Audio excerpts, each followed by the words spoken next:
ദൈവത്തിൻ്റെ നാമത്തിന് മഹത്വം ഉണ്ടാവട്ടെ. കടന്നു വന്ന എല്ലാ പ്രിയപ്പെട്ടവർക്ക് വേഗഭരിതവനാകുന്ന യേശു ക്രിസ്തുവിൻ്റെ നാമത്തിലുള്ള സ്നേഹവന്ദനത്തെ ഞാൻ ഈ സമയത്ത് അറിയിക്കുന്നു. പ്രത്യേകിച്ച് നമ്മുടെ ചിന്തയിലേക്ക് കടക്കുകയാണ്. എബ്രായലേഖനം 11-ാം അധ്യായം 24 മുതലുള്ള വാക്യങ്ങൾ ഒരിക്കൽ കൂടെ ആരെങ്കിലും ഒരാൾ ശബ്ദമുയർത്തി വായിച്ചാട്ട് അതിൻ്റെ 27 വരെയുള്ള വാക്യങ്ങൾ. ഹീബ്രൂസ് ചാപ്റ്റർ 11 വേഴ്സ് 24-27, 24 മുതൽ 27 വരെയുള്ള വാക്യങ്ങൾ. ദൈവത്തിന് മഹത്വമുണ്ടാകട്ടെ. നമ്മൾ കഴിഞ്ഞ ദിവസങ്ങളിൽ ചിന്തിച്ചുകൊണ്ടിരിക്കുന്നത് ഫെയ്ത്ത് ഓഫ് മോസസ്, മോശയുടെ വിശ്വാസം എന്നുള്ളതാണ് നമ്മൾ ചിന്തിച്ചത്. 23-ാമത്തെ വാക്യം നമ്മൾ കണ്ടത് മോശയുടെ പേരൻസിൻ്റെ വിശ്വാസമായിരുന്നു. മാതാപിതാക്കന്മാർ എത്രത്തോളം ദൈവത്തിൽ വിശ്വസിച്ചുവെന്ന് നമ്മൾ കാണുകയുണ്ടായി. 24 മുതലുള്ള വാക്യങ്ങൾ നമ്മളെ പഠിപ്പിക്കുന്നത് മോശയുടെ വിശ്വാസമാണ്. മോശയുടെ വിശ്വാസത്തെക്കുറിച്ച് നമ്മൾ പഠിച്ചപ്പോൾ പ്രാരംഭമായി നമ്മൾ മനസ്സിലാക്കിയത് മോശ ഒരു നല്ല തിരഞ്ഞെടുത്തു. വളരെ വയസ്സായിരിക്കുന്ന ഒരു ഡിസിഷൻ, വെറും ഇമോഷണലായിട്ട് എന്തെങ്കിലും ഒരു സ്റ്റെപ്പ് ചെയ്യായിരുന്നല്ല മോശ ചെയ്തത്. വളരെ ആലോചിച്ച് പ്ലാൻ ചെയ്ത് എന്താണ് ബെറ്റർ എന്ന് മനസ്സിലാക്കി ഒരു തീരുമാനത്തിലേക്ക് മോശയ്ക്ക് കടന്നു വരുവാൻ കാരണമായിത്തീർന്നു. അതുകൊണ്ട് മോശ 3 കാര്യം തള്ളി, 3 കാര്യം തിരഞ്ഞെടുത്തു. നമ്മൾ കണ്ടത് ഫറവോൻ്റെ പുത്രിയുടെ മകൻ എന്ന് വിളിക്കപ്പെട്ടത് നിരസിച്ചു. എന്തുകൊണ്ടാണ് നിരസിച്ചതെന്നുള്ളത് കഴിഞ്ഞ ആഴ്ച നമ്മൾ മനസ്സിലാക്കി. ആ വിഷയത്തിലേക്ക് ഞാൻ കടക്കുന്നില്ല. ഇന്ന് രാത്രി 2ാമത്തെ വിഷയത്തിലേക്ക് കടക്കുകയാണ്. മലയാളം ബൈബിളിൽ, ഇംഗ്ലീഷ് ബൈബിളിൽ വേഴ്സ് 25, മലയാളം ബൈബിളിൽ 24-ാമത്തെ വാക്യം.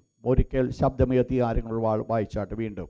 ദൈവത്തിന് മഹത്വമുണ്ടാകണം. വളരെ ശ്രദ്ധയോടുകൂടെ ഇന്നത്തെ ക്ലാസ് ആയിരിക്കണം. ഒരു പക്ഷെങ്കിൽ നമ്മുടെ പ്രാക്ടിക്കൽ ലൈഫിൽ കൊണ്ടുവരേണ്ട ചില പ്രത്യേകമായ പ്രിൻസിപ്പിൾസ് ഇന്ന് രാത്രിയിൽ ഈ വാക്യത്തിൽ കൂടെ ദൈവം വെളിപ്പെടുത്തുവാൻ ആഗ്രഹിക്കുന്നു. വളരെ പ്രാർത്ഥനയോടുകൂടെ ആയിരിക്കാനാണ് ഞാൻ ഓർപ്പിക്കേണ്ട. വളരെ വാല്യുബിളായിരിക്കുന്ന ചില പ്രവർത്തനങ്ങൾ നമ്മളുടെ ജീവിതത്തിൽ പ്രാക്ടിക്കലാക്കേണ്ടതായിരിക്കുന്ന ഒരു വിഷയങ്ങളായിരിക്കും നമ്മൾ ചിന്തിക്കുന്നത്.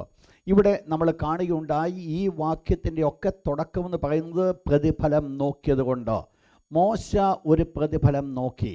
എന്താണ് അതിൻ്റെ ഔട്ട്കം, താൻ ഈ ചെയ്യുന്നത് കൊണ്ട് എന്താണ് ഗുണം എന്നുള്ളത് മോശ അതിൻ്റെ റിസൾട്ട് നോക്കിയിട്ടാണ് മോശ തീരുമാനമെടുക്കുവാനിടയായിത്തീരുന്നത്. ഈ പ്രത്യേകമായിരിക്കുന്ന വാക്യത്തിലേക്ക് നമ്മൾ കടന്നു വരുമ്പോൾ മോശ എടുത്ത ഒരു തീരുമാനം, ഒന്നിനെ മോശ തള്ളി, മറ്റൊന്നിനെ മോശ തിരഞ്ഞെടുത്തു. എന്തിനെയാണ് മോശ തള്ളിയത്? പാപത്തിൻ്റെ തൽക്കാല ഭോഗത്തെ മോശ തള്ളി. പാപത്തിൻ്റെ തൽക്കാല ഭോഗം, the pleasures of sin for a season. ഒന്നാമത് മോശ തള്ളിയത് അതാണ്, the pleasures of sin for a season. നമ്മൾ ആ വാക്യം വളരെ ചിന്തിക്കുന്നതായിരിക്കും.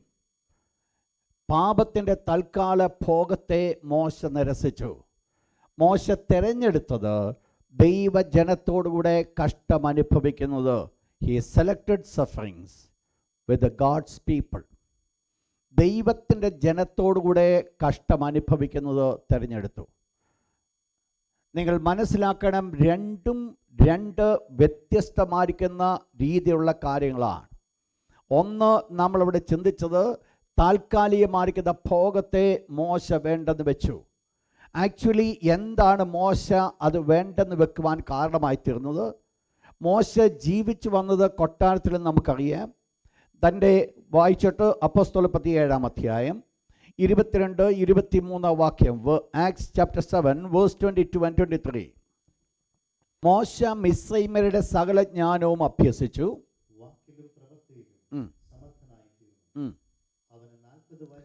അവന് 40 വയസ്സ് തികയാറായപ്പോൾ നിങ്ങൾ മനസ്സിലാക്കണം, മോശയെക്കുറിച്ച് നമ്മൾ കഴിഞ്ഞതിൻ്റെ മുമ്പത്തെ ക്ലാസ്സിൽ പഠിച്ചു. മോശ ഒരു കുഞ്ഞായിരുന്ന സമയത്ത് അമ്മയുടെ കരങ്ങൾ തന്നെ മോശയെ ഫറവോൻ്റെ പുത്രി ഭരമേൽപ്പിച്ച്, അതിനുശേഷം മോശ ഒരു പ്രായത്തിൻ്റെ ഒരു ലെവലിലേക്ക് വന്നപ്പോൾ മോശയുടെ അമ്മ മോശയെ കൊണ്ടുപോയി ഫറവോൻ്റെ പുത്രിക്ക് കൊടുത്തു. ആ സമയം മുതൽ ഫറവോൻ്റെ പുത്രിയുടെ മകൻ എന്ന് വിളിക്കപ്പെടുവാൻ തക്കവണ്ണം മോശ യോഗ്യനായിത്തീർന്നു. ആ ഒരു പദവിയിൽ ജീവിക്കുമ്പോൾ നീണ്ട 40 വർഷക്കാലം, മേ ബി രണ്ടാമത്തെയോ മൂന്നാമത്തെയോ വയസ്സിലായിരിക്കാം മോശയെ കൊണ്ട് ഏൽപ്പിച്ചത്. തുടർന്നുള്ള 37 വർഷക്കാലം. എന്നാൽ ഒരല്പം പ്രായപൂർത്തിയായ പ്രായം നമ്മൾ എടുത്തു നോക്കിയാൽ നീണ്ട ഒരു കാലയളവ് മോശ കൊട്ടാരത്തിൽ ജീവിച്ചുകൊണ്ടിരിക്കുകയാണ്. ഫറവോൻ്റെ കൊട്ടാരത്തിൽ ഫറവോൻ്റെതായിരിക്കുന്ന ആ രാജകീയമായിരിക്കുന്ന പ്രൗഢിയിൽ തന്നെ ജീവിച്ച് മുൻപോട്ട് വരുവാൻ തക്കണം മോശയ്ക്ക് കാരണമായി തീർന്നു. മോശയുടെ മുൻപിൽ യാതൊന്നിനും ഒരു ബുദ്ധിമുട്ടില്ല. എല്ലാം മോശയ്ക്ക് സുലഭമായി ലഭിക്കത്തക്കവണ്ണം സകലവിധമായിരിക്കുന്ന സുഖ സൗകര്യങ്ങളോടുകൂടെ മോശ കൊട്ടാരത്തിൽ ജീവിക്കുന്ന സ്ഥാനത്ത് നീണ്ട 40 വർഷക്കാലത്തെ തൻ്റെ ജീവിതം അതിനുശേഷം തന്നെ എങ്ങോട്ട് നടത്തി? അതാണ് നമ്മൾ കാണുന്നത്. തൻ്റെ സഹോദരന്മാരെ ഒന്ന് ചെന്ന് കാണണമെന്ന് മോശയ്ക്ക് ആഗ്രഹം തോന്നി. നേരത്തെ നമ്മൾ ചിന്തിച്ചതാണ് മോശയെക്കുറിച്ച് വ്യക്തമായിട്ട് ഫറവോൻ്റെ കൊട്ടാരത്തിലും അത് മിസ്രൈമക്കും അറിയാവുന്ന ഒരു യാഥാർത്ഥ്യമായിരുന്നു. മോശ എന്ന് പറയുന്നത് ഫറവോൻ്റെ മകനോ അല്ലെങ്കിൽ കൊച്ചുമകനോ അല്ല, പിന്നെയോ ഒരു ഇസ്രയേലി ബാലനാണ്, ഒരു യഹൂദ ബാലൻ എന്നുള്ളത് വ്യക്തമായിട്ട് ഫറവോൻ്റെ കൊട്ടാരത്തിൽ അറിയാം. ആ അറിവോടുകൂടെ താൻ ജീവിക്കുന്ന സമയത്ത് തൻ്റെ ഉള്ളിലും കഴിഞ്ഞ ദിവസം നമ്മൾ മനസ്സിലാക്കി മോശയുടെ ജീവിതത്തിൻ്റെ അടിസ്ഥാനപരമായിരിക്കുന്ന ഒരു ക്വാളിറ്റി ആയിരുന്നു ദൈവം എന്തിന് തന്നെ വിളിച്ചു, തന്നെ ഈ ലോകത്തിൽ ജനിപ്പിച്ചു എന്നുള്ളത് വ്യക്തമായിട്ട് മോശ മനസ്സിലാക്കുവാനിടയായിട്ട്. ശ്രദ്ധിച്ചോണേ, അതാണ് മോശയുടെ ജീവിതത്തിൽ ഈ വലിയ മാറ്റങ്ങൾ വരുത്തുവാനിടയായി തീർന്നത്. തൻ്റെ ജനന സമയത്ത് തന്നെ എക്സ്ട്രാ ഓർഡിനറി ഒരു ജനനമായി താൻ ജനിക്കുവാനിടയായി തീർന്നത്. തൻ്റെ ജീവിതത്തിൽ മറ്റ് പലർക്കും ലഭിക്കാതിരുന്നായിരിക്കുന്ന ഒരു പദവിയിൽ കൂടെ ഈ ജീവനോടെ ദൈവം തന്നെ ശേഷിപ്പിച്ചത്. മോശയുടെ ജീവിതത്തിൽ ഒരു കാര്യം മനസ്സിലാക്കി, ദൈവത്തിന് തന്നെക്കുറിച്ചുള്ള പർപ്പസ് എന്തെന്നുള്ളത് മോശ കരങ്ങൾ ഉയർത്തിയ ദൈവത്തിന് ഹല്ലേലൂയ പറഞ്ഞാട്ടോ. എന്താണെന്ന് മോശ മനസ്സിലാക്കി. ആ ചെറുപ്രായം മുതൽ തന്നെ മോശ മനസ്സിലാക്കി.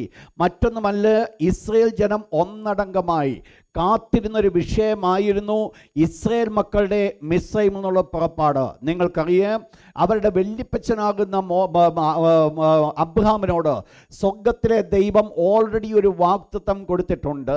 നിന്റെ സന്തതി നിൻ്റേതല്ലാത്ത ദേശത്ത് 400 സംവത്സരം ആ ജാതിക്കാരെ സേവിക്കും. അവർ നിന്റെ ജനത്തെ അടിമയാക്കും. അബ്രഹാമിന് നേരത്തെ ദൈവം വാഗ്ദത്തം കൊടുത്ത ദൈവം പറഞ്ഞിട്ടുള്ള കാര്യമാണ്, അബ്രഹാമിൻ്റെ സന്തതി 400 സംവത്സരം മറ്റൊരു ജാതിയെ സേവിക്കണമെന്നുള്ളത് ദൈവം കൊടുത്ത ഒരു കൽപ്പനയായിരുന്നു. ഈ കൽപ്പന ഇസ്രായേൽ മക്കൾക്ക് അറിയാവുന്നത് കൊണ്ടും ഇവർ ഈ മിസ്രൈം ദേശത്ത് ഏതാണ്ട് 400 സംവത്സരം അടുക്കുവാൻ പോകുന്നത് കൊണ്ടും ഇസ്രായേൽ മക്കൾക്കും നന്നായിട്ട് അറിയാവുന്ന ഒരു കാര്യമായിരുന്നു, ഇവിടെ ഈ ദിവസങ്ങളിൽ ദൈവം തങ്ങൾക്കൊരു വിടുതൽ അയക്കുമെന്നുള്ളത്. ശ്രദ്ധിക്കണം, ഞാൻ പറഞ്ഞ വേർഡ്, ദൈവം അവർക്കൊരു വിടുതൽ അയക്കും എന്നുള്ളത് അവർക്കറിയാം. എന്നാൽ ഒരു കാര്യം നമ്മൾ മനസ്സിലാക്കണം, ഇതിനു വേണ്ടി ദൈവത്തിൻ്റെ വാഗ്ദത്തം എന്ന് പറഞ്ഞുകൊണ്ട് വെറുതെ മിണ്ടാതിരിപ്പാൻ തക്കണം ഇസ്രായേൽ മക്കൾ ആഗ്രഹിച്ചില്ല. പിന്നെയോ ദൈവത്തിൻ്റെ വാഗ്ദത്തം നിറവേറ്റപ്പെടുവാൻ അവർ ആഗ്രഹിച്ചപ്പോൾ അവർ ചെയ്ത ഒരു കാര്യം നമ്മൾ മനസ്സിലാക്കേണ്ട കാര്യമാണ്. വായിച്ചിട്ട് പുറപ്പാട് പുസ്തകം അതിൻ്റെ 3-ാമത്തെ അധ്യായം, എക്സോഡസ് ചാപ്റ്റർ 3, എന്താണ് അവർ ചെയ്തു എന്നുള്ളത് വളരെ പ്രാധാന്യമാണ്. 3-ാം അധ്യായത്തിൻ്റെ 7-ാമത്തെ വാക്യത്തിലേക്ക് കടന്നു വന്നാട്ട് സ്വർഗത്തിലെ ദൈവം മോശയെ വിളിച്ച് പറയുന്ന ഒരു കാര്യമാണ്, ഇസ്രായേൽ മക്കളുടേതായിരിക്കുന്ന മിസ്രൈമിലെ കഷ്ടത ഞാൻ കണ്ടു.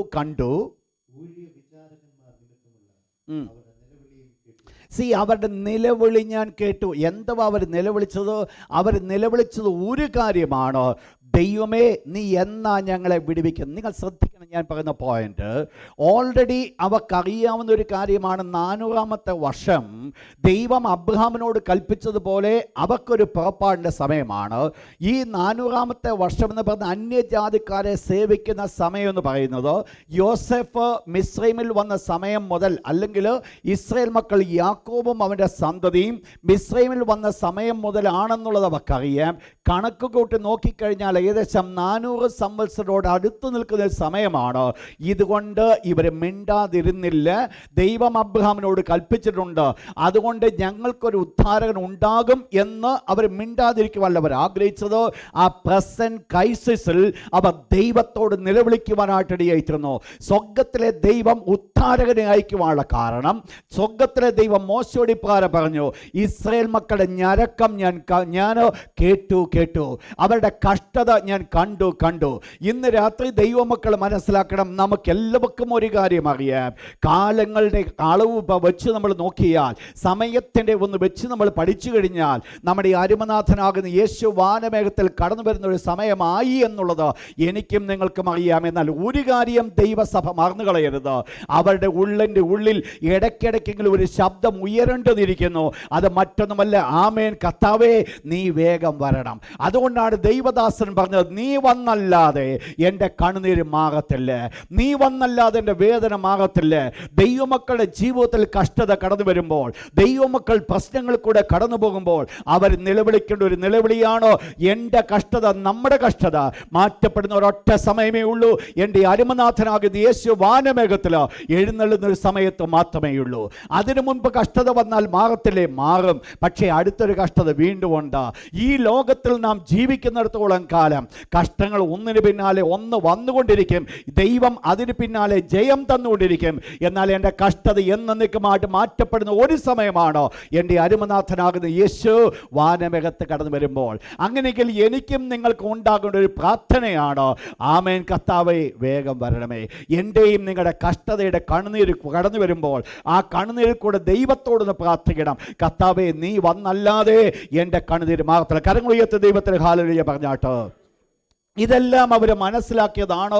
അവർ ദൈവത്തോട് നിലവിളിച്ചു. എന്നാൽ ഈ മോശയെക്കുറിച്ച് നമ്മൾ പഠിച്ചപ്പോൾ, നീണ്ട 40 വർഷക്കാലം മോശ ഫറവോൻ്റെ കൊട്ടാരത്തിൽ ജീവിച്ച് വന്നുകൊണ്ടിരുന്ന ഒരു സമയം. എല്ലാവിധമായ സുഖസൗകര്യങ്ങൾ മോശയുടെ മുമ്പിൽ ഉണ്ടായിരുന്നു. മോശയ്ക്ക് ആഗ്രഹിക്കുന്ന ഒന്നും തന്നെ ആരും തടസ്സമായി നിൽക്കുന്നില്ല. സ്വാതന്ത്ര്യമായിട്ട് അനുഭവിക്കുവാനായിട്ട് മോശ സാധിക്കും. കൊട്ടാരത്തിലെ സകലതുമായ സുഖസൗകര്യങ്ങൾ താൻ ആയിരിക്കുമ്പോൾ ദൈവത്തിൻ്റെ വിശുദ്ധ പറയുന്നു, മോശ ഒരു കാര്യം മനസ്സിലാക്കി, പാപത്തിന്റെ തൽക്കാല ഭോഗം എനിക്ക് വേണ്ട എന്ന് മോശ ഒരു തീരുമാനമെടുത്തു. എന്താ മോശ നിന്നെ കൊണ്ട് ഈ തീരുമാനം എടുപ്പിച്ചത്? മോശ, ഞാൻ പറഞ്ഞുവല്ലോ, മോശയുടെ തീരുമാനം എന്ന് പറയുന്നത് വെറുതെയുള്ള തീരുമാനമല്ല.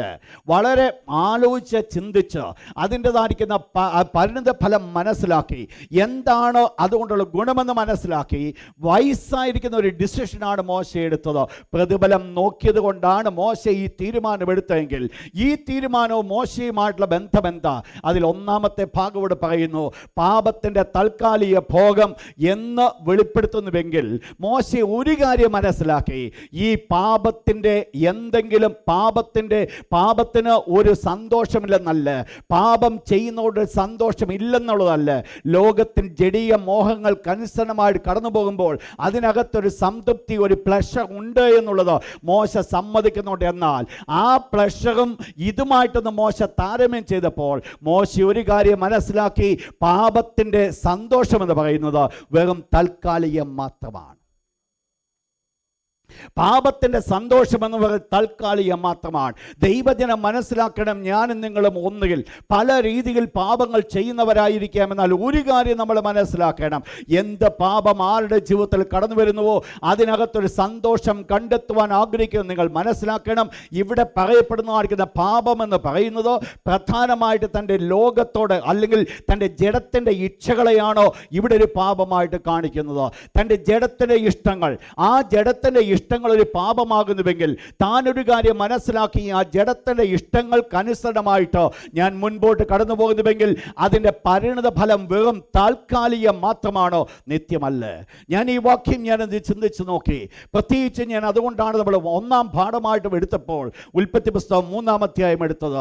നിങ്ങൾക്കറിയാം, ഉൽപ്പത്തി പുസ്തകം 3-ാം അധ്യായത്തിലേക്ക് ഒന്ന് കടന്നു വന്നാൽ, ഉൽപ്പത്തി പുസ്തകം 3:6, ജെനസിസ് ചാപ്റ്റർ 3 വേഴ്സ് 6. ആ വൃക്ഷഫലം തിന്മാൻ നല്ലതും.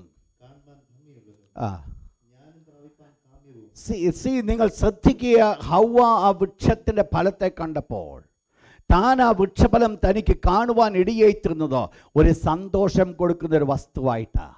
തനിക്ക് ആനന്ദം കൊടുക്കുന്ന ഒരു വസ്തുവാണ്. നിങ്ങൾക്കറിയാം, പിശാചി ചെന്ന് ഹവ്വയുടെ പറഞ്ഞ വേർഡ്, നീ ഈ വൃക്ഷത്തിലെ ഫലം തിന്നുന്ന നാളിൽ നീ ദൈവത്തെ പോലെയാകും. ഒരു വലിയ പ്രോമിസാണ് ഹവ്വയ്ക്ക് കൊടുത്തത്.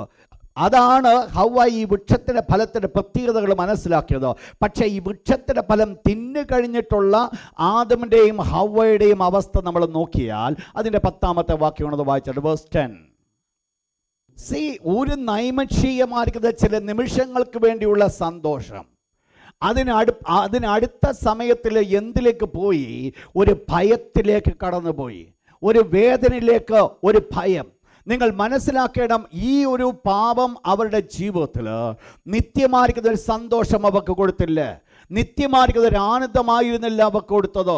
പിന്നെയോ താൽക്കാലികമായി ചില നിമിഷ നേരത്തേക്കുള്ളൊരു സന്തോഷം. ആ വൃക്ഷഫലം കാണുവാനായിട്ട് വളരെ ഭംഗിയുള്ളതാണോ, തിന്മാൻ വളരെ നല്ലതാണോ, ജ്ഞാനം പ്രാപിപ്പാൻ കാമ്യമ. ആഫ്റ്റർ ഓൾ, ആ വൃക്ഷത്തിൻ്റെ ഫലമെന്ന് പറയുന്നത് അവരുടെ ഉള്ളിലൊരു സംതൃപ്തി കൊടുക്കുന്നതാണ്.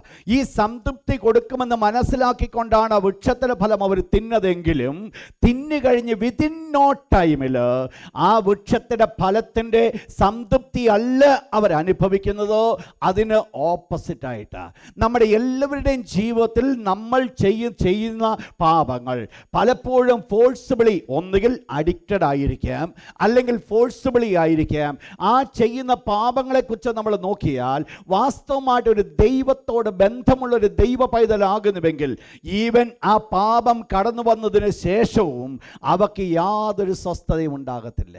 ഒരു പക്ഷെങ്കിൽ ആദ്യം അതിനകത്തൊരു സന്തോഷം കണ്ടെത്തുമായിരിക്കാം, പക്ഷേ ആ സന്തോഷം ഒരല്പനിമിഷം കഴിയുമ്പോൾ അതൊരു വലിയ ഭാരമായിട്ട് മാറും, വലിയ വേദനയായിട്ട് മാറും, വലിയ കണ്ണുനീരായിട്ട് മാറും. നിങ്ങൾക്കറിയാം, ദാവീദിൻ്റെ ജീവിതത്തിൽ കടന്നു വന്ന ഒരു പാപം, ഒരു നൈമിഷികമായിരിക്കുന്ന സമയത്തിൽ കൂടെ തൻ്റെ ജഡത്തിൻ്റെ ഇഷ്ടങ്ങൾക്കനുസൃതമായിട്ട് ദാവീദ് കടന്നുപോയത്. അല്പസമയം ദാവീദ് 32-ാം സങ്കീർത്തനത്തിൽ ഇപ്രകാരം പറയുന്നുണ്ട്, മിണ്ടാതെ ഇരുന്നപ്പോൾ നിത്യമായിരിക്കുന്ന ഞരക്കത്താൽ എൻ്റെ അസ്ഥികൾ ക്ഷയിച്ചു പോയി. ആരും അറിഞ്ഞില്ലെന്ന് ചിന്തിച്ചുകൊണ്ട് ദാവീദ് എല്ലാം മൂടിവെച്ചുവെങ്കിലും ദാവീദിൻ്റെ ഉള്ളിൽ ഒരു വലിയ വീക്ക്നെസ്, ബലഹീനത വെളിപ്പെടുവാനായിട്ട് കാരണമായി തീർന്നു. ഇന്ന് രാത്രി ഞാൻ പറഞ്ഞു വരുവാനായിട്ട് ആഗ്രഹിക്കുന്ന മോശെ അത് മനസ്സിലാക്കി. പാപത്തിൻ്റെ സന്തോഷം എന്ന് പറയുന്നത് വെറും താൽക്കാലികം മാത്രമാണ്. ഇന്ന് രാത്രി ദൈവത്തിൻ്റെ തിരുവചനം കേൾക്കുന്ന പ്രിയപ്പെട്ടവരോട് എനിക്ക് ഓർപ്പിക്കുവാനുള്ളത് ഒന്നാമത്തെ കാര്യം എന്ന് പറയുന്നത്, പാപത്തിൻ്റെ സന്തോഷം എന്ന് പറയുന്നത് വെറും താൽക്കാലികം മാത്രമാണ്. അത് പെർമനന്റ് ആയിരിക്കുന്ന സന്തോഷം നമുക്ക് തരുവാൻ സാധ്യമല്ല, നിത്യമായിരിക്കുന്ന സന്തോഷം തരത്തില്ല. എന്താണ് ഈ പാപത്തിന്റെ സന്തോഷം? ദൈവമക്കളെ കുറിച്ച് ദൈവം നോക്കുമ്പോൾ എന്ത് ദൈവം ആഗ്രഹിക്കുന്നു എന്നുള്ളത് നമ്മളൊന്ന് മനസ്സിലാക്കേണ്ടത് വളരെ ആവശ്യമാണ്. ഞാൻ പറയുണ്ടായി, എന്തായിരുന്നു മോശയുടെ ഈ പർട്ടിക്കുലർ സ്ഥാനത്ത്, എന്തായിരുന്നു പാപത്തിന്റെ താൽക്കാലിക ഭോഗം? മറ്റൊന്നുമായിരുന്നില്ല, തൻ്റെ ജഡത്തിൻ്റെ ഇഷ്ടത്തിനനുസരിച്ച് താൻ നടക്കുവാൻ ആഗ്രഹിച്ചില്ലേ. ദൈവമക്കളെ മനസ്സിലാക്കേണ്ട വിഷയമാണ്, ഒരു ദൈവ പൈതൽ നടക്കുവാനായിട്ട് ദൈവം ആഗ്രഹിക്കുന്നത് അവൻ്റെ ജഡത്തിന് അനുസരണമായിട്ട് നടക്കുവാൻ ദൈവം ആഗ്രഹിക്കുന്നില്ല. പിന്നീട് എന്താ ദൈവം ആഗ്രഹിക്കുന്നത്? വായിച്ചാട്ട് റോമക്ക ലേഖനം അതിൻ്റെ 13-ാമത്തെ അധ്യായം 14-ാമത്തെ വാക്യം, റോമൻസ് ചാപ്റ്റർ 13 വേഴ്സ് 14. മോഹങ്ങൾ ജനിക്കുമാറ് ജഡത്തിനായി ചിന്തിക്കരുത്. നിങ്ങൾ മനസ്സിലാക്കണം, ദൈവത്തിൻ്റെ ദാസൻ അവിടെ പറയുകയാണ്, മോഹങ്ങൾ ജനിക്കുമാറ്, നിങ്ങളുടെ ആഗ്രഹങ്ങൾ ജനിക്കുമാറ് ജഡത്തിനായി ചിന്തിക്കരുത്. അപ്പോൾ ജഡത്തിൻ്റെ ഒരു ചിന്ത കടന്നു വരുമ്പോഴാണ് മോഹം കടന്നു വരുന്നതായിട്ട് കാണുന്നത്. നിങ്ങൾക്കറിയാം, യാക്കോബ് അത് വ്യക്തമായിട്ട് പഠിപ്പിക്കുന്നുണ്ട്. മോഹം ഗർഭം ധരിച്ചിട്ട് പാപത്തെ ഒറ്റ വേർഡിൽ അതുകൊണ്ട് അവസാനിപ്പിക്കുക. അതിൻ്റെ സ്റ്റാർട്ടിങ് എന്ന് പറയുന്നത് മോഹമാണ്. ആ മോഹത്തിൽ കൂടെയാണ് പാപം ഉടലെടുക്കുവാനായിട്ട് സാധിക്കുന്നത്. അപ്പോൾ എന്തുണ്ടാകരുത്? ആ മോഹം കടന്നു വരുമാറ് ജഡത്തിനായി ചിന്തിക്കരുത്. അങ്ങനെ എങ്കിൽ എന്താണ് ദൈവം ഒരു ദൈവത്തിനെ കുറിച്ച് ആഗ്രഹിക്കുന്നത്? ഗലാത്യ ലേഖനം 5-ാം അധ്യായത്തിന്റെ 16-ാമത്തെ വാക്യം, ഗലേഷ്യൻസ് ചാപ്റ്റർ 5 വേഴ്സ് 16. ദൈവം നമ്മെക്കുറിച്ച് ആഗ്രഹിക്കുന്നത്, ദൈവത്തിൻ്റെ ദാസനെ പ്രകാരം പറയുന്നു, എന്നാൽ ജഡത്തിൻ്റെ മോഹം നിങ്ങൾ നിവർത്തിക്കുകയില്ല. ജഡത്തിൻ്റെ മോഹം നിങ്ങൾ മനസ്സിലാക്കണം. ടെംപ്റ്റേഷൻ എന്ന് പറയുന്നതിന് ഒരു വലിയ ശക്തിയുണ്ട്. അതൊരു കൊച്ചു കാര്യമല്ല. നമുക്ക് വളരെ ഈസി ആയിട്ട് നമുക്ക് പറഞ്ഞു പോകുവാൻ സാധിക്കുന്നൊരു വിഷയമാണ് ടെംപ്റ്റേഷൻ എന്ന് പറയുന്നത്. പക്ഷേ അത് ഒരു ഈസി ആയിരിക്കുന്ന കാര്യമല്ല. ടെംപ്റ്റേഷൻ എന്ന് വരുമ്പോൾ നമ്മൾ എപ്പോഴും മനസ്സിലാക്കണം, എവിടെ ആരുടെയെങ്കിലും ഒരു വ്യക്തിയുടെ ജീവിതത്തിൽ ടെംപ്റ്റേഷൻ കടന്നു വരുമ്പോൾ പലപ്പോഴും ആ ടെംപ്റ്റേഷൻ കടന്നു വരുന്നത് എന്താണോ അവരുടെ വീക്ക്നെസ്, അതായിരിക്കും ടെംപ്റ്റേഷനായിട്ട് കടന്നു വരുന്നത്. ശ്രദ്ധിക്കണം ഞാൻ പറഞ്ഞ വേർഡ്. എന്താണ് അവരുടെ വീക്ക്നെസ്, എന്താണ് അവരുടെ വീക്ക് പോയിന്റ്, അതായിരിക്കും ഒരു ടെംപ്റ്റേഷനായിട്ട് കടന്നു വരുന്നത്. ഇതുകൊണ്ടാണ് പലപ്പോഴും നമ്മൾ കൂടെ അതേ പാപത്തിൽ വീണു പോകാൻ കാരണമായിരിക്കുന്നത്. അതുകൊണ്ട് ദൈവത്തിൻ്റെ ദാസൻ പറയുകയാണ്, ഇപ്രകാരമുള്ളൊരു ടെംപ്റ്റേഷൻ കടന്നു വരുമ്പോൾ അതിൽ നിന്ന് ജയമെടുക്കുവാനായിട്ട് അല്പം ബുദ്ധിമുട്ടുണ്ട്. പക്ഷെങ്കിൽ ഒരു ദൈവവേദന ചെയ്യേണ്ടത് ആത്മാവിനാൽ ജഡത്തിൻ്റെ പ്രവൃത്തികളെ മരിപ്പിക്കേണ്ടത് വളരെ ആവശ്യമാണ്. ഇതാണ് മോശ കൊട്ടാരത്തിൽ നിന്നുകൊണ്ട് ചെയ്തത്. തൻ്റെ മുൻപിൽ സകലതുമായിരിക്കുന്ന സൗകര്യങ്ങൾ കിടക്കുമ്പോൾ, പാപം ചെയ്യുവാനുള്ള എല്ലാ അനുകൂല സാഹചര്യം തൻ്റെ മുമ്പിൽ കിടക്കുമ്പോൾ, പാപം ചെയ്താൽ പോലും ഒരു പ്രശ്നമില്ലാത്തൊരു കാലയളവിൽ താൻ ജീവിക്കുമ്പോൾ, അവിടെ മോശ ഒരു കാര്യം മനസ്സിലാക്കി, എങ്ങനെ താൻ ഈ കൊട്ടാരത്തിൽ ജീവിക്കണമെന്നുള്ളത് മോശ വ്യക്തമായിട്ട് മനസ്സിലാക്കുവാൻ കാരണമായി തീർന്നു. ഒരു വാക്യം കൂടെ, 1 പത്രോസ് ലേഖനം 4-ാം അധ്യായം 1-2 വാക്യം, 1 Peter chapter 4 verse 1 and 2. പുതിയ നിയമസഭയെക്കുറിച്ച് ദൈവത്തിൻ്റെ ദാസൻ പ്രകാരം പറയുന്നു, ക്രിസ്തു ജഡത്തിൽ കഷ്ടം അനുഭവിച്ചു. കർത്താവായ യേശു ക്രിസ്തു ജഡത്തിൽ കഷ്ടം അനുഭവിക്കുവാൻ എങ്ങനെയാണോ ആ സംഭവം നടക്കുന്നുള്ളത് നമ്മൾ ചിന്തിക്കും. കർത്താവായ യേശു ക്രിസ്തു ജഡത്തിൽ കഷ്ടം അനുഭവിച്ചത് കൊണ്ട് നമ്മളും അത് തന്നെ ചെയ്യാനാ പറയുക. താഴത്തെ വാക്യം കൂടെ പത്. ഇനി മനുഷ്യരുടെ മോഹങ്ങൾക്കല്ല, പ്രൈസ് ഗാഡ്, ഈ ഒരു അവസ്ഥയിലേക്കാണ് കടന്നു. 1 Peter chapter 2 verse number 11. എന്താണ് ദൈവത്തിൻ്റെ ഹിതം? 1 Peter chapter 2 verse number 11. ജഡമോഹങ്ങളെ വിട്ടകലുവാൻ ദൈവം ആഗ്രഹിക്കുന്നു. അപ്പോൾ ഒരു ദൈവ പൈതലിൻ്റെ ജീവിതത്തിൽ വളരെ ആവശ്യമായിരിക്കുന്നത്, മണിക്കൂറുകൾ ഒരുപക്ഷെ നമ്മൾ പ്രാർത്ഥനയ്ക്ക് സമയം ചെലവഴിക്കുമായിരിക്കാം, അല്ലെങ്കിൽ മറ്റുള്ള ബൈബിൾ മെഡിറ്റേഷൻ ഉണ്ടാകുമായിരിക്കാം. എന്നാൽ ഒന്ന് മനസ്സിലാക്കണം, ജഡത്തിൻ്റെ പ്രവൃത്തികൾ നമ്മുടെ ജീവിതത്തിൽ ഉണ്ടെങ്കിൽ നമ്മൾ പ്രാപിക്കുന്ന ഈ അനുഗ്രഹങ്ങളെല്ലാം വളരെ പെട്ടെന്ന് നഷ്ടമാകുന്നതായിട്ട് കാണുവാൻ സാധിക്കും. ദൈവകൃപയിൽ നമുക്ക് റിട്ടൈൻ ചെയ്യുവാനായിട്ട് സാധ്യമല്ല. കൃപ നമുക്ക് ലഭിക്കുന്നതൊക്കെ ചോർന്നു പോകുക. എന്താ അതിന് കാരണമായിരിക്കുന്നത്? അവിടെ ദൈവത്തിൻ്റെ ദാസന് പ്രകാരം പറയുന്നു, അതെ, നിങ്ങൾക്കുണ്ടാകേണ്ടത് ജഡത്തിനോ ഹിതത്തിനനുസരമായി ചിന്തിക്കുവാനല്ല നിങ്ങൾ കടന്നുപോകേണ്ട. ഒരു വാക്യം കൂടെ, എന്തു വേണം? കൊലോസ്യരുടെ 3-ാം അധ്യായം അതിൻ്റെ 5-ാമത്തെ വാക്യം, Colossians 3:5. എന്താണ് അതിന് വേണ്ടത്?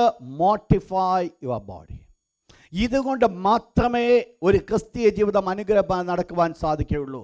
നമ്മുടെ ജഡത്തെ മരിപ്പിക്കേണ്ടത് വളരെ ആവശ്യമാണ്. നമുക്കറിയാം, വാസ്തവത്തിൽ നമ്മൾ വീണ്ടും ജന്മം പ്രാപിക്കുമ്പോൾ നമ്മുടെ ജഡത്തെയാണ് നമ്മൾ മരിപ്പിച്ചത്. നമ്മൾ മനസ്സിലാക്കുന്നുണ്ട്, എൻ്റെ പഴയ മനുഷ്യൻ അവനോടുകൂടെ ക്രൂശിക്കപ്പെട്ടു.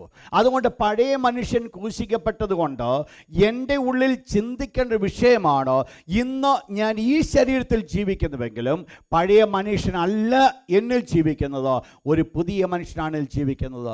ആ ഒരു തീരുമാനം നമ്മുടെ ഉള്ളിലുണ്ടെങ്കിൽ മാത്രമേ ഈ ജഡത്തിൻ്റെ ബലഹീനതയെ നമുക്ക് വിട്ടുമാകുവാനായിട്ട് സാധിക്കുകയുള്ളൂ. നിങ്ങൾ മനസ്സിലാക്കണം, മോശയുടെ മുൻപിൽ എല്ലാം ഓപ്പണായിട്ട് കിടക്കുമ്പോഴും തൻ്റെ ജീവിതത്തിൽ താൻ എടുത്തൊരു തീരുമാനമാണ്, ഇപ്രകാരമുള്ള കാര്യങ്ങൾ കൊണ്ട് തന്നെ അശുദ്ധമാക്കിയില്ല. എന്താ ഇവിടെ വേണ്ടത് നിങ്ങൾക്കറിയാം. ഈ പ്രത്യയമായിരിക്കുന്ന ഭാഗമാണ് കർത്താവായ യേശു പറഞ്ഞത്, ഒരുവൻ എൻ്റെ പിന്നാലെ വരുവാൻ ഇച്ഛിച്ചാൽ അവൻ ആദ്യം ചെയ്യേണ്ടത് എന്ത് ചെയ്യണം? തന്നെത്താൻ ത്യജിക്കേണ്ടത് ആവശ്യമാണ്. സെൽഫ് ഡിനയലാണ് ഇവിടെ സംഭവിക്കേണ്ടത്. തൻ്റെ ജഡത്തെ ഒന്ന് മരിപ്പിക്കുക, സ്വയത്തെ ഒന്ന് ത്യാഗം കൊടുക്കുക, ജഡത്തിൻ്റെ ഇഷ്ടങ്ങളെ ഒന്ന് മരിപ്പിക്കാനായിട്ട് ആഗ്രഹിക്കുക. ദൈവം നമ്മെക്കുറിച്ച് ആഗ്രഹിക്കുന്നത് ഈ ഒരു പ്രത്യയമായിരിക്കുന്ന ഒരു പാട്ടാണ്. ഇവിടെ മോശ ഒരു കാര്യം മനസ്സിലാക്കി, പാപത്തിന് തൽക്കാല ഭോഗം മാത്രമേ ഉള്ളൂ. ആ ഒരു റിയാലിറ്റി താൻ മനസ്സിലാക്കിയതാണ് പാപം ചെയ്യുവാനായിട്ട് താൻ ആഗ്രഹിക്കാതെ അതിൽ നിന്ന് വേർപെടുവാൻ കാരണമായി തീർന്നത്. നിങ്ങൾ മനസ്സിലാക്കണം, പാപം കൊണ്ട് സംഭവിക്കുന്ന ഒരു പ്രസന്റ് റിസൾട്ട് ഉണ്ട്, ഒരു ഫ്യൂച്ചർ റിസൾട്ട് ഉണ്ട്. പ്രസന്റ് റിസൾട്ട് എന്ന് പറയുന്നത് ഷെയിം ആൻഡ് എംപ്റ്റിനെസ്. നോട്ട് ചെയ്താട്ട്, പാപം കൊണ്ട് പ്രസന്റ് റിസൾട്ട്, പാപം ജീവിതത്തിൽ കടന്നു വരുമ്പോൾ ഉണ്ടാകുന്ന ഒന്നാമത്തെ റിസൾട്ട് വരുന്നത് ഷെയിം ആൻഡ് എംപ്റ്റിനെസ്. എംപ്റ്റിനെസ് എന്ന് പറയുന്നത് nothing else away from God. അതാണ് എംപ്റ്റിനെസ്സിൻ്റെ കാരണം. ഏത് വ്യക്തിയും പാപം ചെയ്യുമ്പോൾ ആ ഒരവസ്ഥയാണ് കടന്നു വരുന്നത്. ഫസ്റ്റ് തിങ്, ഇറ്റ്സ് ഷെയിംഫുൾ, അതൊരു നാണക്കേടാണ്. രണ്ടാമത്തെ വിഷയം എന്ന് പറയുന്നത് അത് നമ്മുടെ ഉള്ളിൽ ഒരു എംപ്റ്റിനെസ് ഫോം ചെയ്യും. എംപ്റ്റിനെസ് ഫോം ചെയ്തതിന് കാരണം ദൈവം ഓൾറെഡി നമ്മളെ വിട്ടുമാറി. പാപം കൊണ്ട് ആദ്യം സംഭവിക്കുന്ന ദൈവം വിട്ടുമാറുന്നത്. രണ്ടാമത്തെ റിസൾട്ട് അതാണ് ഫ്യൂച്ചർ റിസൾട്ട്. ഫ്യൂച്ചർ റിസൾട്ടാണ് ഇറ്റേണൽ ഹെൽ, നിത്യമായിരിക്കുന്ന നരകം. അപ്പോൾ പാപം നമ്മൾ പഠിക്കുമ്പോൾ പാപത്തിൻ്റെ താൽക്കാലിക ഭോഗം, പാപം ഒരു താൽക്കാലികമായിരിക്കും സന്തോഷമേ തരികയുള്ളൂ. അതിനൊരല്പം നിമിഷം മാത്രമേ ഉള്ളൂ ആ സന്തോഷം നിൽക്കുന്നതെങ്കിലും അതിന് ശേഷമുള്ളത് ഒന്ന് മനസ്സിലാക്കിയാൽ അതാണ് വളരെ പരിതാപകരമായിരിക്കുന്നത്. ഒരു ദൈവ പൈതൽ വാസ്തവമായിട്ട് ജീവിക്കുന്ന, ദൈവത്തിന് വേണ്ടി ജീവിക്കുന്ന ഒരു ദൈവ പൈതലാകുന്നുവെങ്കിൽ ഒരു പാപം കടന്നു വന്നു കഴിഞ്ഞാൽ അവരുടെ ഉള്ളിൽ യാതൊരു സ്വസ്ഥതയും കാണത്തില്ല. ഒരു സ്വസ്ഥതയോടും കൂടെ മുൻപോട്ട് പോകാൻ സാധിക്കും. കാരണം അത് ദൈവത്തിൻ്റെ മുൻപിൽ അത് പരിപൂർണമായിട്ട് മാറ്റപ്പെടുന്നത് വരെ അവരുടെ ഉള്ളിൽ ഒരു ഭാരമായിരിക്കും, പ്രയാസമായിരിക്കും ഉണ്ടാകുന്നത്. അപ്പോൾ ആ എംപ്റ്റിനെസ് അവരിൽ വ്യാപരിച്ചു കൊണ്ടിരിക്കുക. മോശെ അത് മനസ്സിലാക്കി. പാപത്തിന് താൽക്കാലികമായിരിക്കുന്ന ഭോഗമാണുള്ളത്. അതുകൊണ്ട് മോശ മനസ്സിലാക്കി, ഇതല്ല എൻ്റെ ജീവിതത്തിൽ എനിക്ക് ആവശ്യമായിരിക്കുന്നത്. പിന്നീട് എന്താ തനിക്ക് ആവശ്യമായത് താൻ നോക്കി ഒന്ന് തിരഞ്ഞെടുത്തു. കരങ്ങൾ ഉയർത്തി ദൈവത്തെ ഹല്ലേലൂയ പറഞ്ഞാട്ട് എന്താ മോശ തിരഞ്ഞെടുത്തത്? ദൈവജനത്തോടുകൂടെ കഷ്ടം അനുഭവിക്കുന്നത് മോശ തിരഞ്ഞെടുത്തു. ശ്രദ്ധിക്കണം ആ വേർഡ്. മോശയുടെ തിരഞ്ഞെടുപ്പാണോ നമ്മൾ പ്രാധാന്യമായിട്ട് ചിന്തിക്കുവാൻ പോകുന്നത്? മോശ തിരഞ്ഞെടുത്തത് ദൈവജനത്തോടുകൂടെ കഷ്ടം അനുഭവിക്കുന്നത്. നിങ്ങൾക്കറിയാം, മോശയുടെ ഫസ്റ്റ് 40 years ആണ് മോശയുടെ മുമ്പിൽ പാപം എക്സ്പോസ്ഡ് ആയിരുന്ന ഒരു സമയം. മറ്റുള്ള എല്ലാ സന്ദർഭത്തെക്കാൾ ഉപരിയായിട്ട് ഈ പാപം എക്സ്പോസ്ഡ് ആയിരുന്ന ഒരു സമയം അതായിരുന്നു. അതിനുശേഷമുള്ള 40 വർഷക്കാലം എന്ന് പറയുന്നത് തൻ്റെ ജീവിതത്തിലെ ലിറ്ററലി തന്നെ ദൈവം ഒരുക്കുവാനായിട്ട് ഒരു പ്രിപ്പറേഷൻ്റെ കാലമായിട്ട് മാറ്റപ്പെട്ടു. അതിനുശേഷമുള്ള 40 വർഷക്കാലം തൻ്റെ മുൻപിൽ ശുശ്രൂഷയുടെ കാലമായി തീർന്നു. തൻ്റെ പ്രിപ്പറേഷൻ്റെ കാലത്ത് തനിക്ക് ടെംപ്റ്റേഷൻസ് കടന്നു വരാം, ശുശ്രൂഷയുടെ മുഖത്ത് നിൽക്കുമ്പോൾ ടെംപ്റ്റേഷൻ കടന്നു വരാം. പക്ഷെങ്കിൽ ഇതിൻ്റെ രണ്ടിൻ്റെയും മുൻപിലുള്ള കാലമായിരുന്നു മോശയുടെ ജീവിതത്തിൽ വളരെ പ്രാധാന്യമായിട്ടായിരുന്നത്.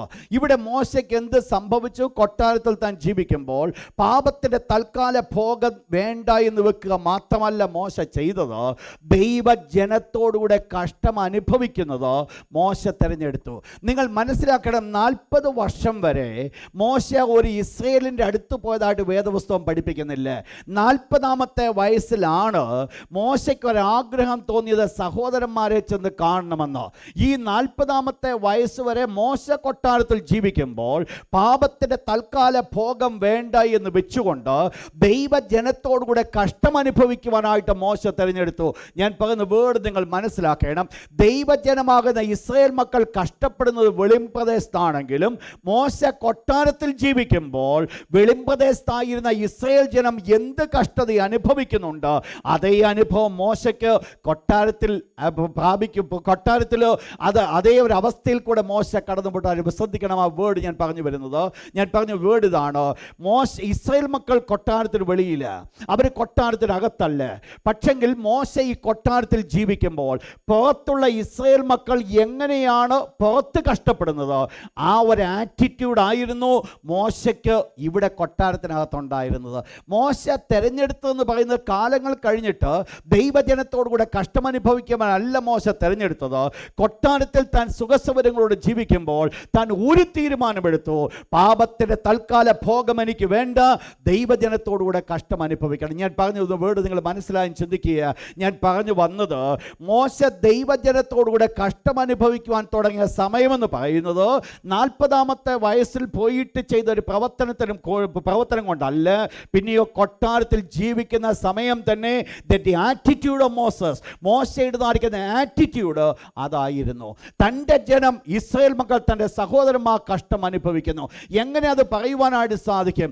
നിങ്ങൾക്കറിയാം, അതിൻ്റെ ഒന്നാമത്തെ തെളിവാണ് ഈ 40 വർഷം മോശ കൊട്ടാരത്തിൽ ജീവിച്ച് കൊട്ടാരത്തിൽ ജ്ഞാനത്തിലും എല്ലാവിധമായിരിക്കുന്ന നൈപുണ്യം നേടിയതായിരിക്കുന്ന മോശ ഒരു പക്ഷെങ്കിൽ തൻ്റെ ജീവിതത്തിൽ ഒരു ഫ്രീഡം ഓഫ് ടൈം തനിക്ക് കിട്ടിയത് ഈ സമയമാകുന്നുവെങ്കിൽ താൻ ആദ്യം ആഗ്രഹിച്ചത് ഒറ്റ കാര്യമാണ്, എൻ്റെ സഹോദരന്മാർ എങ്ങനെ ഇരിക്കുന്നു എന്ന് കാണുവാൻ മോശ ആഗ്രഹിച്ചു. എന്ന് പറഞ്ഞാൽ ഈ കൊട്ടാരത്തിൽ താൻ ജീവിക്കുമ്പോഴും തൻ്റെ ഹൃദയത്തിൽ താൻ അറിയുവാൻ ആഗ്രഹിച്ചത് തൻ്റെ സഹോദരന്മാർ എങ്ങനെയുണ്ടെന്ന് മനസ്സിലാക്കുവാനായിട്ട് മോശ ആഗ്രഹിച്ചു. ഒരു വാക്യം പഠിപ്പിക്കുമ്പോൾ നിങ്ങൾക്ക് പെട്ടെന്ന് ഈ വാക്യമായിട്ട് നിങ്ങൾക്ക് മനസ്സിലാക്കുവാൻ സാധിക്കും. വായിച്ചോട്ട് എബ്രായലേഖനം 13-ാം അധ്യായം, ഹീബ്രൂസ് ചാപ്റ്റർ 13. ഇത് ദൈവത്തിൻ്റെ ഒരു വലിയ പ്രമാണമാണ്. എബ്രായലേഖനം 13-ാം അധ്യായം 3-ാമത്തെ വാക്യം നിങ്ങൾ മനസ്സിലാക്കണേ. എബ്രായ ലേഖന കർത്താവ് എബ്രായ വിശ്വാസികൾക്ക് എഴുതപ്പെടുന്ന ആർക്ക് ലേഖനത്തിൽ ഇപ്രകാരം പറയുന്നു, നിങ്ങളും തടവുകാർ എന്ന പോലെ ആരെ കാണണം?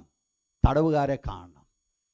നിങ്ങളെ കഷ്ടം അനുഭവിക്കുന്നവരെ പോലെ നിങ്ങളും ആ കഷ്ടം അനുഭവിക്കുന്നവരെ പോലെ നിങ്ങളും ആരാകണം? കഷ്ടം അനുഭവിക്കുന്നവരാകണം. നിങ്ങൾ മനസ്സിലാക്കണം, ഇപ്പോൾ എബ്രായ വിശ്വാസി തടവിലല്ല കിടക്കുന്നേ. പക്ഷെങ്കിൽ ദൈവത്തിന് വേണ്ടി തടവിലായിരിക്കുന്ന വിശ്വാസികളെ നോക്കിക്കൊണ്ട് ദൈവത്തിൻ്റെ ദാസൻ പറയുകയാണ്, ഇപ്പോൾ തടവിലാകാത്ത വിശ്വാസികൾ തടവിൽ ഉള്ളവർ എങ്ങനെ ആയിരിക്കുന്നുവോ അതുപോലെ ഇവിടെ ആയിരിക്കണം. മനസ്സിലാകുന്ന ഒരു കാര്യം ദൈവഹാലയെ പറഞ്ഞാട്ട് ഞാൻ പറഞ്ഞു വന്നവർക്ക് മനസ്സിലാക്കുക. നിങ്ങളും തടവുകാർ എന്ന പോലെ തടവുകാരെയും. അപ്പോൾ തടവുകാരെ നിങ്ങൾ കാണേണ്ടത് നിങ്ങൾ ആരായിട്ടാ? നിങ്ങളും തടവ് എന്ന് പറഞ്ഞാൽ ഈ തടവിൽ കിടക്കുന്ന വ്യക്തി ഏത് അനുഭവത്തിൽ കിടക്കുന്നുവോ അതാണ് തടവിൽ കിടക്കാത്ത ഞാൻ മനസ്സിലാക്കേണ്ടത്. എന്ന് പറഞ്ഞാൽ എൻ്റെ സഹോദരൻ്റെ അവസ്ഥ എന്താണെന്നുള്ളത് ഞാൻ ഈ അവസ്ഥയിൽ കൂടെ കടന്നു പോകുന്നില്ല എങ്കിലും അത് ഞാൻ മനസ്സിലാക്കുവാൻ ദൈവം ആഗ്രഹിക്കുന്നു. ഇത് ദൈവം ആഗ്രഹിക്കുന്ന ഒരു പ്രധാനപ്പെട്ട ബിബ്ലിക്കൽ പ്രിൻസിപ്പിൾസ് ആണ്. എന്താ ഈ പ്രിൻസിപ്പിൾ? നമുക്ക് ആ ഒരു സഫറിങ്സ് ഇല്ലേ, നമുക്ക് ആ ഒരു ബുദ്ധിമുട്ടില്ല. പക്ഷെങ്കിൽ ആ ബുദ്ധിമുട്ടിൽ കടന്നു പോകുന്നവ എങ്ങനെ കടന്നു പോകുന്നു എന്നുള്ളത് ഞാൻ മനസ്സിലാക്കുവാൻ ദൈവം നമ്മെക്കുറിച്ച് ആഗ്രഹിക്കുന്നു.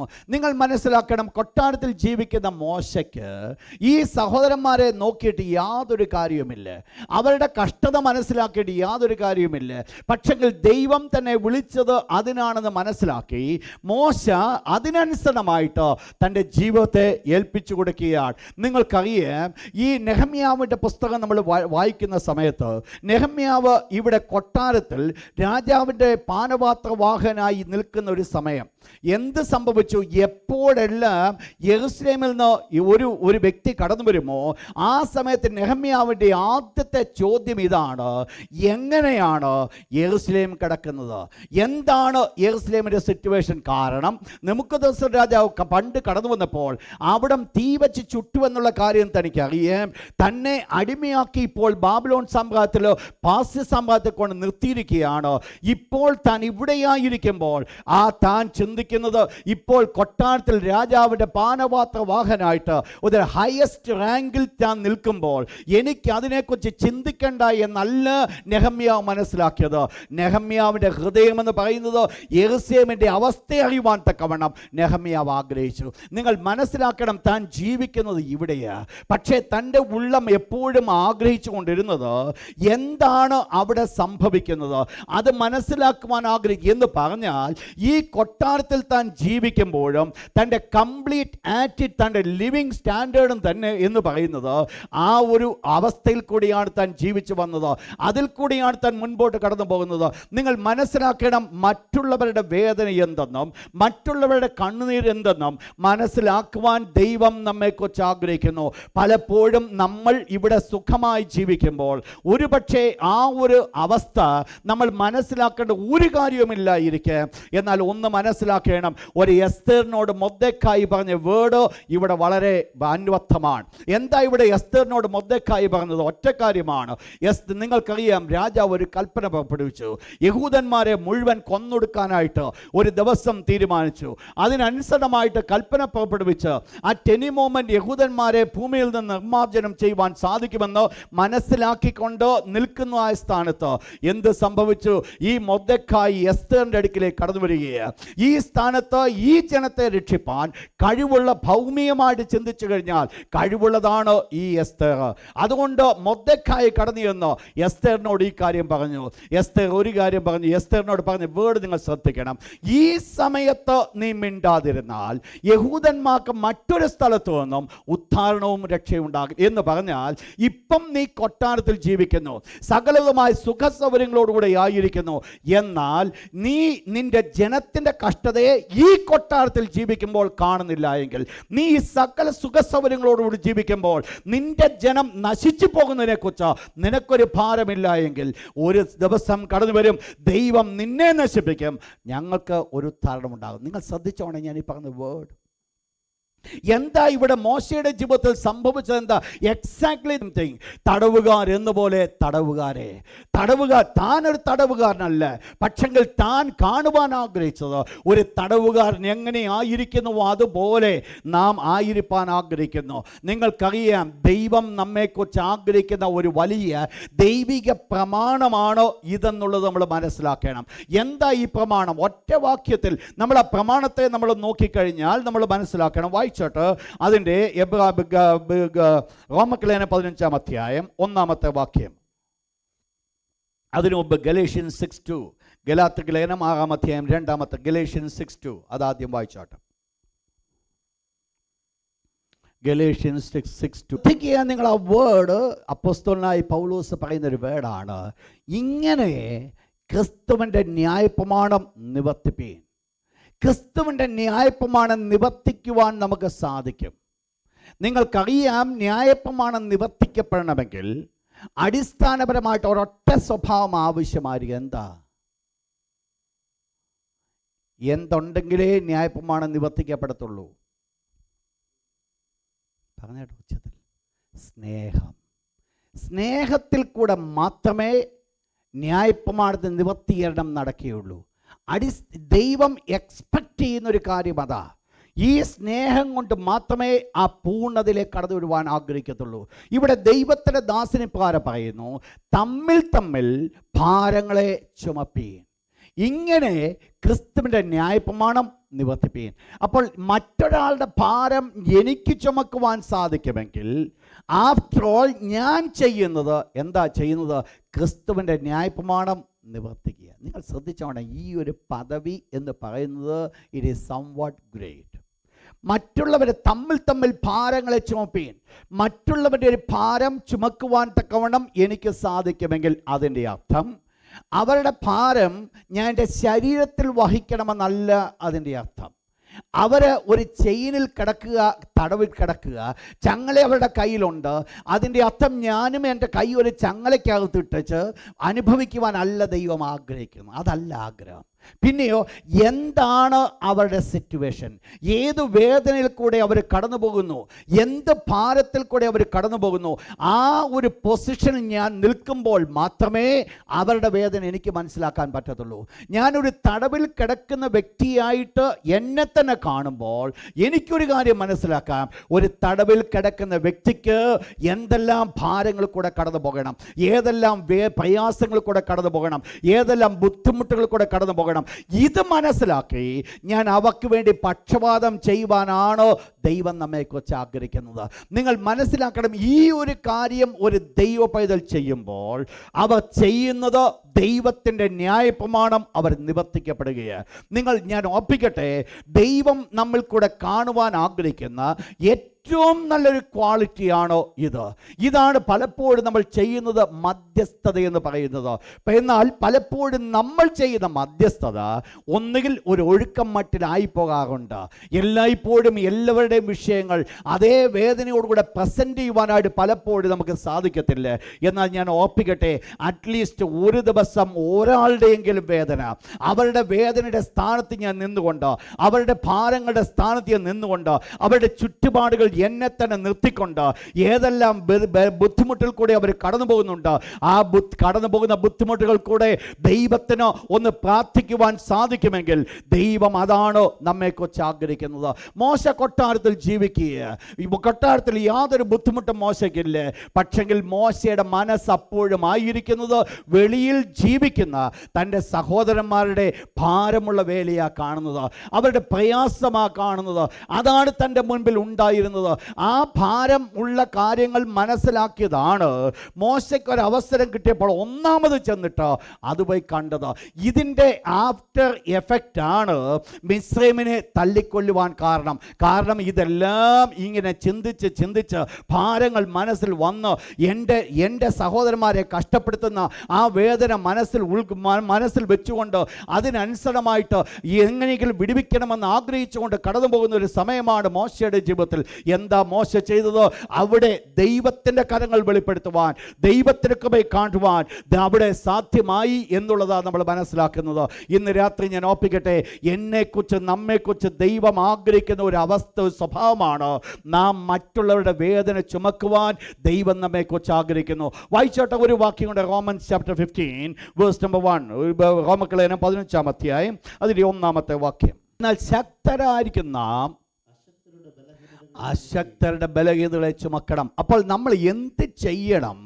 നമ്മൾ ചുമക്കുവാൻ ദൈവം നമ്മെക്കുറിച്ച് ആഗ്രഹിക്കുന്നു. ആരോടാ ദൈവം പറഞ്ഞേക്കുന്നത്? നിങ്ങൾ ശക്തരെന്ന് നിങ്ങൾ ചിന്തിക്കുന്നുവെങ്കിൽ, നിങ്ങൾക്ക് ദൈവം കൃപ തന്നിട്ടുണ്ട് ചിന്തിക്കുന്നുവെങ്കിൽ, നിങ്ങൾക്ക് അതിനുള്ള അധികാരം ദൈവം തന്നിട്ട് ആ പദവിയിൽ ദൈവം നിങ്ങളെ ആക്കി വെച്ചിട്ടുണ്ടെന്ന് നിങ്ങൾ ചിന്തിക്കുന്നുവെങ്കിൽ, ഞാൻ പറയട്ടെ, ആ ഒരു വ്യക്തിയുടെ അവസ്ഥയിൽ നിന്നുകൊണ്ട്, ഇപ്പോൾ ജോലിയില്ലാത്തൊരു വ്യക്തി ഉണ്ടെന്ന് ചിന്തിക്കുക, അതിന് അവരുടെ ഭാരം മനസ്സിലാക്കേണ്ടതിന് ഒറ്റ കാര്യം മനസ്സിലാക്കിയാൽ മതി. കഴിഞ്ഞ നാളുകൾ നമ്മൾ ജോലിയില്ലാതിരുന്ന സമയം നമ്മളൊന്ന് ഓർത്താൽ മതി. ആ ഒരു സമയം ഒന്ന് ഓർത്താൽ അവർക്ക് വേണ്ടി ഏതവസ്ഥയിൽ ദൈവത്തോട് നിലവിളിക്കണമെന്നുള്ളത് എനിക്കും നിങ്ങൾക്ക് സ്പോണ്ടേനിയസ്ലി അത് വെളിയിൽ കടന്നു വരും. ഞാൻ പറഞ്ഞു വന്ന ഒരു വിഷയം മാത്രമല്ല, നമ്മുടെ മുൻപിൽ അനേക കാര്യങ്ങളുണ്ട്, അനേക ഭാരങ്ങൾ കൂടെ കടന്നു പോകുന്നവരുണ്ട്, അനേക വേദനകൾ കൂടെ കടന്നു പോകുന്നവരുണ്ട്. പ്രിയപ്പെട്ടവർ, ദൈവം നമ്മെക്കുറിച്ച് ആഗ്രഹിക്കുന്നത് ആ പ്രിയപ്പെട്ടവരുടെ വേദനയൊന്ന് ചുമക്കുവാൻ തക്കവേണ്ട ദൈവം നമ്മെക്കുറിച്ച് ആഗ്രഹിക്കുമ്പോൾ ഈ നാളുകളിൽ നാം അതിനൊന്ന് കൈ കൊടുക്കുവാൻ സാധിക്കുമെങ്കിൽ സ്വർഗത്തിലെ ദൈവത്തിൻ്റെ കരങ്ങൾ ഇവിടെ കാണുവാനായിട്ട് സാധിക്കും. കൊട്ടാരത്തിൽ ജീവിച്ച മോശയുടെ പ്രത്യേകത അതായിരുന്നു. കൊട്ടാരത്തിൽ മോശ ആയിരുന്നപ്പോൾ തൻ്റെ സഹോദരന്മാരുടെ ഭാരമുള്ള വേദന, തൻ്റെ പ്രയാസമുള്ള വേദന എന്തെന്ന് മനസ്സിലാക്കി. നിങ്ങൾ മനസ്സിലാക്കണം, ഈ ഒരു ഭാരം പലപ്പോഴും ദൈവം തരുന്ന ഒരു കൃപയാണ് ഭാരമെന്ന് പറയുന്നത്. ആ ഭാരമെന്ന് പറയുന്നത് എല്ലായ്പ്പോഴും ഒരു പക്ഷേ ഉണ്ടാകണമെന്നില്ല. എന്നാൽ ചില സിറ്റുവേഷനിൽ ചിലക്ക് വേണ്ടി അല്ലെങ്കിൽ ചില വിഷയങ്ങൾക്ക് വേണ്ടി നമ്മുടെ ഉള്ളിൽ ഒരു ഭാരമുണ്ടാകും. നിങ്ങൾ മനസ്സിലാക്കണം, ആരുടെയെങ്കിലും ഉള്ളത്തിൽ അങ്ങനെ ഒരു ഭാരം ഏതെങ്കിലും വിഷയത്തിന്മേലോ ഒരു ഭാരം കടന്നു വന്നിട്ടുണ്ടെങ്കിൽ അതിൻ്റെ അർത്ഥം നിങ്ങൾ പ്രാർത്ഥിക്കുവാൻ തക്കവണ്ണം ദൈവം ആഗ്രഹിക്കുന്നതാണ്. എന്താ അതിന് വേണ്ടത്? നമ്മുടെ ഹൃദയം ദൈവസന്നിധി പകരുവാൻ തക്കവണ്ണം ദൈവം ആഗ്രഹിക്കുന്നു. pour our hearts to the Lord. നമ്മുടെ ഹൃദയം ദൈവസന്നിധാനത്തിൽ പകരുവാൻ, ആ പ്രിയപ്പെട്ടൊരു വേദനയെ മനസ്സിലാക്കിക്കൊണ്ട്, അവരുടെ ഭാരങ്ങളെ മനസ്സിലാക്കിക്കൊണ്ട് നമ്മുടെ ഹൃദയം ദൈവത്തിൻ്റെ സന്നിധാനത്തിൽ അവർക്ക് വേണ്ടി മധ്യസ്ഥ വെച്ച് പകർന്നുകൊണ്ട് ഇരിക്കുന്നുവെങ്കിൽ ഒരു കാര്യം സത്യമാണ്, ഒരു ഭാരം ദൈവം തന്നതിൻ്റെ കാരണമെന്ന് പറയുന്നത് ദൈവത്തിന് വിടുതൽ അവർ അനുഭവിക്കുവാനാ. നിങ്ങൾ മനസ്സിലാക്കുക ആ ഒരു വേർഡ്. എന്നും നിങ്ങൾക്ക് ഏത് വിഷയത്തിന്മേൽ ദൈവം നിങ്ങൾക്കൊരു ഭാരം തന്നിട്ടുണ്ട്, ആ വിഷയത്തിന് വേണ്ടി കണ്ണുനീരോടെ പ്രാർത്ഥിക്കുവാൻ തക്കവണ്ണം ദൈവം മറ്റാരെക്കുറിച്ചല്ല നിങ്ങളെക്കുറിച്ച് ആഗ്രഹിക്കുന്നു എന്നുള്ളത് ഒരു വലിയ യാഥാർത്ഥ്യം. ശ്രദ്ധിക്കണം ആ ഭാരം, ആ വിഷയം. ആർക്ക് ദൈവം ആ ഭാരം കൊടുത്തിട്ടുണ്ട്, ആ ഭാരം കൊടുത്തവർ ആ വിഷയത്തിന് വേണ്ടി മധ്യസ്ഥ ചെയ്യുവാൻ, ആ ഭാരങ്ങൾ ഏറ്റെടുക്കുവാൻ ദൈവം ആഗ്രഹിക്കുന്നു എന്നുള്ളത് നമ്മൾ മനസ്സിലാക്കണം. ആ വ്യക്തി ആ ഭാരം ഏറ്റെടുത്ത് പ്രാർത്ഥിക്കുന്നുവെങ്കിൽ 100% അവരുടെ വിടുതലിൻ്റെ കരങ്ങൾ നിങ്ങളുടെ കണ്ണുകൊണ്ട് കാണുവാനായി സാധിക്കും. കാരണം ദൈവം നിങ്ങളുടെ ഉള്ളിൽ ഒരു മനുഷ്യനല്ല നിങ്ങളുടെ ഉള്ളിൽ ആ ഭാരം കൊണ്ട് നിറച്ചത്. എൻ്റെയും നിങ്ങളുടെ ഉള്ളിൽ ആ ഭാരം കൊണ്ട് നിറച്ചത് സ്വർഗത്തിലെ ദൈവമാ. എന്തിനാ ഭാരം നിറച്ചതെന്നറിയാമോ? ആ പ്രിയപ്പെട്ടവർ ബലഹീനരാ, എന്നാൽ ശക്തരായിരിക്കും നമുക്ക്.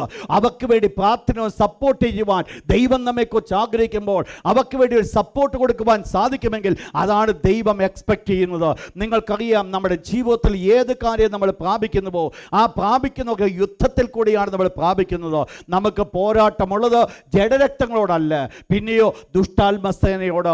അങ്ങനെ ഒരു ആത്മീയ ലോകത്തിൽ യുദ്ധം ചെയ്യുവാൻ തക്കവണ്ണം യുദ്ധത്തിൽ കൂടെയാണ് കാര്യങ്ങൾ നടക്കുന്നതെങ്കിൽ ആ പ്രിയപ്പെട്ടവരുടെ ബലഹീനത കൊണ്ട്, ആ പ്രിയപ്പെട്ടവർ അവരുടെ ആ പ്രത്യേകമായിരിക്കുന്ന സർക്കംസ്റ്റാൻസസ് അവർ മാത്രം പ്രാർത്ഥിച്ചു കഴിഞ്ഞാൽ മുൻപോട്ട് പോകത്തില്ല എന്നുള്ളത് സ്വർഗത്തിലെ ദൈവം മനസ്സിലാക്കിക്കൊണ്ടാണ് എൻ്റെയും നിങ്ങളുടെ ഉള്ളിലോ ആ വിഷയത്തിന്മേൽ ഒരു ഭാരം തരുവാനിടയായി തീർന്നത്. ഇന്ന് രാത്രി ഓർപ്പിക്കട്ടെ, ഭാരം ലഭിച്ചിട്ടുണ്ടെങ്കിൽ വേദനയോടുകൂടെ നിലവിളിക്കുവാൻ ഇന്ന് രാത്രി ദൈവത്തിൻ്റെ പരിശുദ്ധാത്മാവ് ആലോചന പറഞ്ഞു തരുന്നുണ്ട്. ഭാരമുണ്ടെങ്കിൽ നിലവിളിച്ചോണം. ദൈവമാണ് ആ ഭാരം തന്നത്. നിങ്ങളുടെ റെസ്പോൺസിബിലിറ്റിയാണ്. ആ ഭാരത്തിന് ഒരു ചുമതലയുണ്ട്. ആ ഭാരത്തിന് ഒരു പ്രവർത്തിക്കുവാനുണ്ട്. ആ പ്രവൃത്തി എന്ന് പറയുന്നത് അവർക്ക് വേണ്ടി മധ്യസ്ഥ വഹിപ്പാൻ, അവർക്ക് വേണ്ടി നിലവിളിപ്പാൻ ദൈവം നമ്മെ അതിനുവേണ്ടി കണ്ടിരിക്കുക. പ്രിയപ്പെട്ടവരെ, നിങ്ങൾ മനസ്സിലാക്കിയോണം, അതൊരു ചെറിയൊരു പദവിയല്ല, അതൊരു വലിയ പ്രിവിലേജാണ്. എന്താണ് ആ പ്രിവിലേജിന്റെ ഗുണമെന്ന് ഞാൻ പറയുണ്ടായി.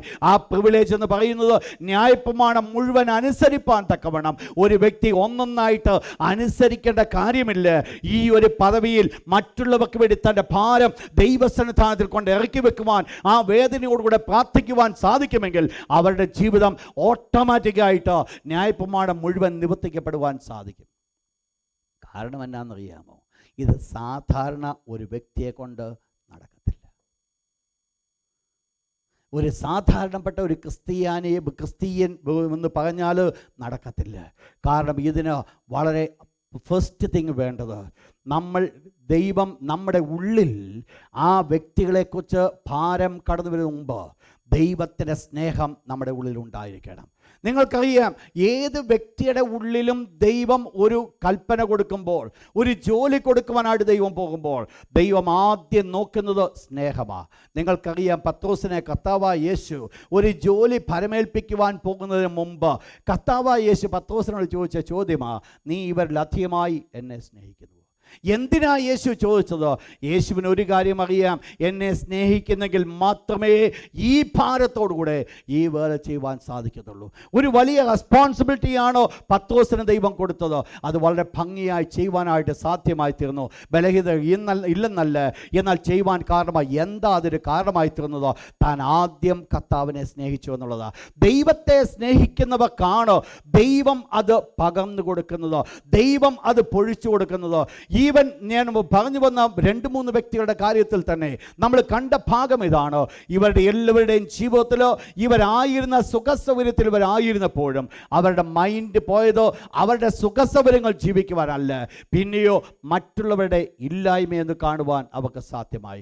നിങ്ങൾ മനസ്സിലാക്കണം, ആ ഒരു ആറ്റിറ്റ്യൂഡായിരിക്കും കൊട്ടാരത്തിൽ ജീവിക്കുമ്പോൾ മോശയ്ക്കുള്ളത്. ഇതാണ് മോശയെ കൊണ്ട് എന്ത് ചെയ്തത്? പാപത്തിൻ്റെ തൽക്കാല ഭോഗം വേണ്ടെന്ന് വെക്കുവാൻ കാരണമായി തീർന്നത്. കാരണം എന്നാ? തൻ്റെ ജനത്തെക്കുറിച്ചുള്ളൊരു വലിയ ഭാരം. ആ ഭാരത്തിന് വേണ്ടി ആ മോശ നിലവിളിക്കുന്നു. ദൈവത്തിൻ്റെ വിടുതലിന് വേണ്ടി മോശയെ ആഗ്രഹിക്കുന്നു. ഈ കാര്യമാണ് ആ മോശയുടെ ജീവിതത്തിൽ തന്നെ വിശുദ്ധിയിൽ സൂക്ഷിപ്പാൻ കാരണമായിരിക്കും. ഞാൻ ഓർപ്പിക്കട്ടെ, ഇതുകൊണ്ട് എന്ത് ലഭിക്കും നിങ്ങൾക്കറിയാമോ? വാസ്തവമായിട്ട് നമ്മൾ ഭാരങ്ങളെ ചുമക്കുവാൻ നമുക്ക് സാധിക്കുമെങ്കിൽ നമ്മൾ വിശുദ്ധിക്ക് വേണ്ടി ഓടി നടക്കേണ്ട കാര്യമില്ല. ഓട്ടോമാറ്റിക്കായിട്ട് വിശുദ്ധ ജീവിതം നമ്മൾ കൂടെ വെളിപ്പെടുവാനിടയായിത്തീരും. ആ റെസ്പോൺസിബിലിറ്റി നമ്മളെ തന്നെ വിശുദ്ധിക്ക് വേണ്ടി സെപ്പറേറ്റ് ചെയ്യും, നമ്മളെ തന്നെ സൂക്ഷിച്ച് മാറ്റും. മറ്റത് അതല്ല ചെയ്യുന്നത്. എന്നാൽ ഇവിടെ എന്ത് സംഭവിച്ചു? ആ വ്യക്തികളുടെ ആ ഭാരം കടന്നു വരുമ്പോൾ നിങ്ങൾ മനസ്സിലാക്കണം, എന്തുണ്ടായിരിക്കും അതിനനുസൃതമായിരിക്കുന്ന ഒരു പ്രവൃത്തിയാണ് വെളിപ്പെടുന്നത്.